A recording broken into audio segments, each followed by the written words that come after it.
Hello hi అండి. ఇప్పుడు చూపిస్తున్న ఈ చెట్లు మన చుట్టుపక్కలనే చాలా ఉంటాయి. ప్రతిరోజు అందరూ చూస్తున్నా కూడా ఏవో పిచ్చి మొక్కలు అనుకుంటారు, కానీ ఈ చెట్టులో ఎన్నో ఔషధ గుణాలున్నాయి. ఈ చెట్టు పేరు వచ్చేసి సోలనం ఇండికం అంటారు. అంటే బృహతి చెట్టు అండి. ఇది బృహతి అని కూడా అంటారు. హిందీలో కంటకారి అంటారండి.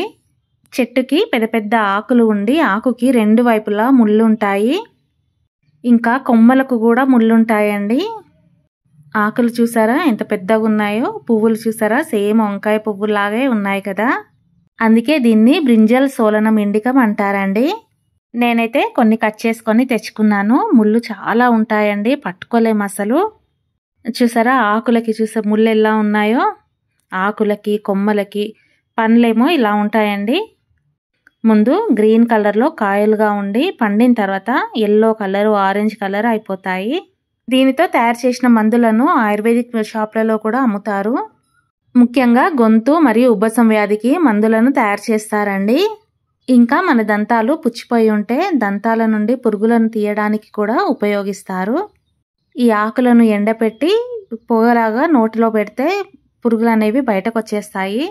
ఈ చెట్టు కాయలు పండిన తర్వాత, అంటే ఎల్లో కలర్కి ఆరెంజ్ కలర్కి మారిన తర్వాత వాటిని చట్నీలాగా చేసుకొని తింటారండి.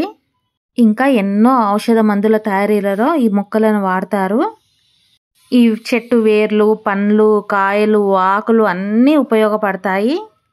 చూసారండి కాయలు ఎలా ఉన్నాయో, పేర్చినట్టుగా అటు ఇటు.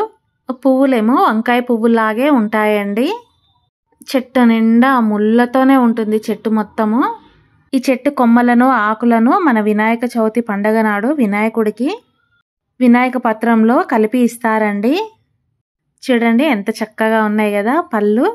నేను ఈ చెట్టు గురించి సెర్చ్ చేసినప్పుడైతే కొంతమంది కచ్చిగా ఉన్న కాయలతోని కూడా చట్నీ చేశారు.